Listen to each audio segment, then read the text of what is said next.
Hola a todos, esta tarde vamos a hablar sobre el sistema nervioso. Nuestro grupo está formado por Camila Bodelo, Karina Bandera, Melissa Benítez, Daniela González y Mariana Mosquera. Para empezar les voy a dar una vista muy básica y muy general de lo que es el sistema nervioso y cómo funciona. El sistema nervioso es el sistema más complejo y completo de todo el cuerpo, ya que está en funcionamiento las 24 horas, recogiendo información sobre el cuerpo y su entorno y emitiendo interacciones que hacen que el cuerpo reaccione. Funciona con células especializadas llamadas neuronas. Estas son la unidad básica del sistema nervioso y son las encargadas de transportar los impulsos alrededor del cuerpo. Las neuronas están formadas por 3 puntos principales. El primero es el soma, que es este cuerpo principal de la neurona, donde se procesa toda la actividad neuronal. Las dendritas, que son las ramificaciones que se derivan del soma y cuya función es transportar las corrientes eléctricas. Y por último el axón, que es la ramificación más larga de la neurona, la cual está recubierta por la vaina de mielina. Hay 4 grandes grupos de neuronas: las sensoriales o aferentes, que son las que llevan la información desde los órganos hasta el encéfalo o la médula espinal; las motoras o eferentes, que conducen los impulsos desde el cerebro hacia los músculos o glándulas; las asociativas o interneuronas, que llevan información de una neurona a otra; y también están las inhibidoras, que son las que secretan un transmisor inhibidor bloqueando las señales que no son importantes, evitando así una estimulación excesiva e inútil. Ahora vamos a ver las divisiones del sistema nervioso. El sistema nervioso se divide en central y periférico. A su vez, el periférico en autónomo y somático. Y el autónomo también tiene divisiones. Se divide en simpático y parasimpático, que próximamente les voy a explicar de qué se trata. Empecemos con el sistema nervioso central. Este está formado por la médula espinal y el encéfalo.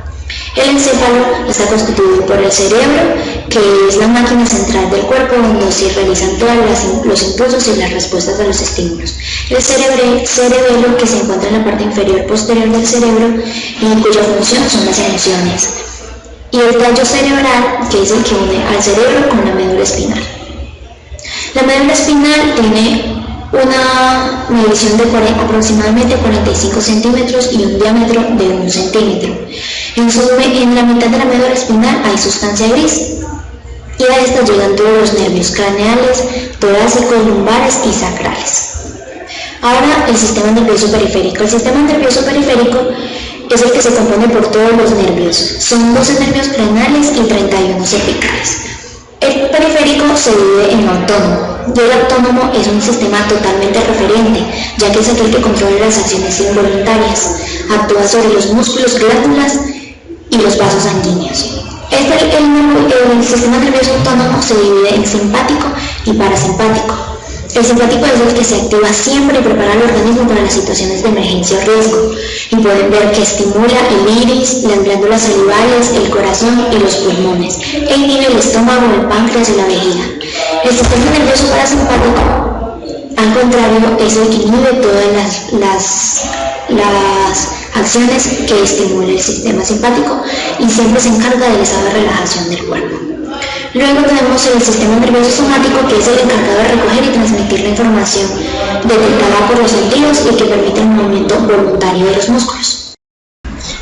Desarrollo embriológico del sistema nervioso. El sistema nervioso empieza su desarrollo en la 3ª semana de fecundación. Hay una serie de sustancias las cuales van a determinar la inducción y diferenciación del ectodermo, el cual nos va a originar el tubo neural. El tubo neural es el que nos va a diferenciar el encéfalo de la médula espinal. También tenemos las crestas neurales, que son estas que podemos observar aquí, que van a ser muy importantes porque estas nos van a generar unas estructuras en el embrión, como las células de Schwann, estas son las que van a acompañar a la neurona durante su crecimiento y desarrollo. También sabemos que se va a producir una apoptosis, la cual nos va a determinar la cantidad de neuronas que el individuo va a tener durante toda su vida. Tenemos también las membranas meníngeas, que son la dura madre, aracnoidea madre. Sabemos también que se van a formar 3 capas que nos va a dividir el embrión, que son el endodermo, el mesodermo y el ectodermo. Tenemos también unos ventrículos muy importantes, los cuales son los laterales, el tercer ventrículo y el cuarto ventrículo. Sabemos que el acueducto de Silvio se forma cuando la luz comunica el mesencéfalo con el tercer y cuarto ventrículo. Acá podemos observar, este es el acueducto de Silvio. Sabemos que el tubo neural se va a alargar y su diámetro se acortará y así nos va a formar la médula espinal. Ahora vamos a hablar sobre el prosencéfalo.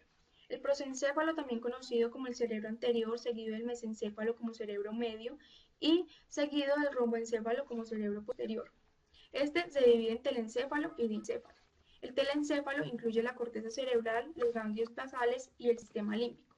Tenemos el lóbulo frontal, parietal, temporal, occipital, el surco lateral central, parieto occipital y la incisura preoccipital. En esta parte de adelante del surco central tenemos el lóbulo frontal y en la parte de atrás el lóbulo parietal. En el área de la sien tenemos el lóbulo temporal y en el área posterior del encéfalo tenemos el lóbulo occipital. Tenemos el surco lateral en esta parte de acá y el surco parieto-occipital y la incisura preoccipital de este. La corteza cerebral tenemos la corteza visual primaria, corteza auditiva primaria, corteza somatosensorial primaria y la corteza motora primaria.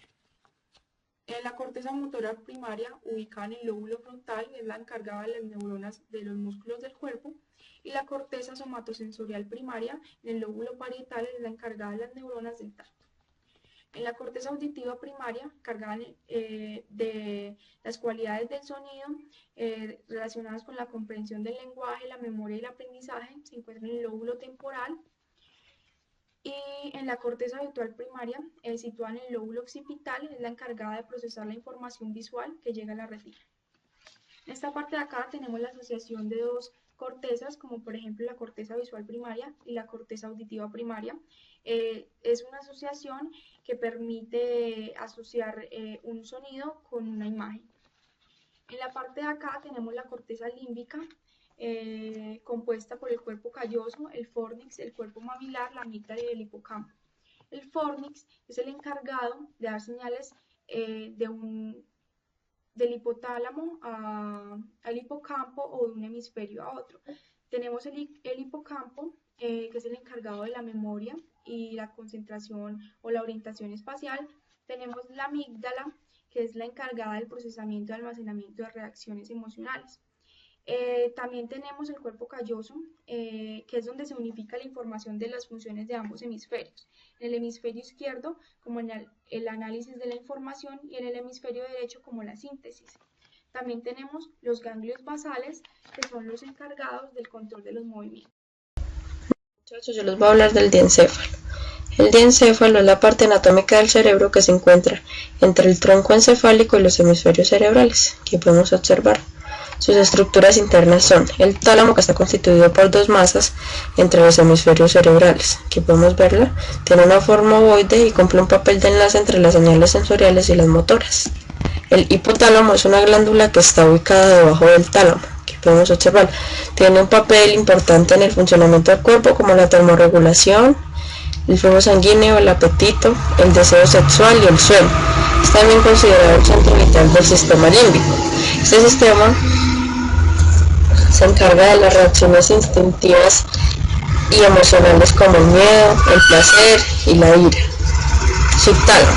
El subtálamo tiene una forma de lente biconvexo que se encuentra debajo del tálamo, entre la cápsula interna y el hipotálamo. El epitálamo es una zona que pertenece al sistema límbico, es decir, que tiene que ver con la vida instinto-afectiva del individuo. En sí, su función es favorecer la comunicación. Está ubicado sobre y detrás del tálamo. Estaría ubicado aquí. Bueno, muchísimas gracias. Espero que haya quedado clara la información. Las meninges son membranas que recubren el encéfalo y la médula espinal, compuestas de tejido conectivo. Son tres: la pía madre, la aracnoides y la dura madre. La pía madre es la capa que recubre el cerebro, la aracnoides es la capa de la mental que crea los espacios subtoral y subaracnoideo por donde circula el líquido cefaloraquídeo. La dura madre Es la capa que está íntimamente relacionada con la cara interna de los huesos del cráneo. Sistema ventricular. Está compuesta por la interconexión de los 4 ventrículos cerebrales. Su principal función es permitir la circulación del líquido cefalorraquídeo. Los ventrículos son 2 laterales, un tercer ventrículo y un cuarto ventrículo.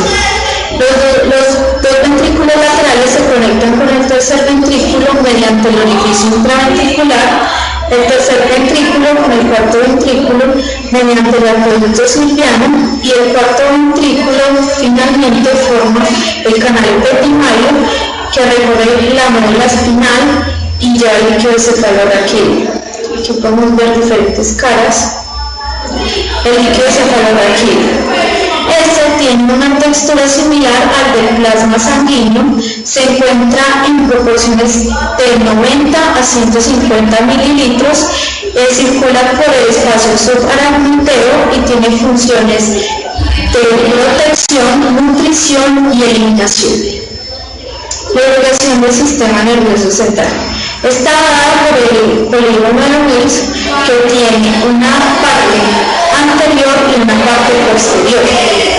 La parte posterior la conforman las arterias pectorales izquierdas y derechas que se unen a la arteria basilar y esta da origen a la arteria cerebral posterior izquierda y derecha que se comunican con las arterias comunicantes posteriores izquierdas y derechas. La parte anterior está dada por las arterias carótidas internas que dan origen a la arteria cerebral izquierda media e izquierda derecha media. También a las arterias cerebrales anteriores izquierdas y derechas que comunican con la arteria comunicante anterior.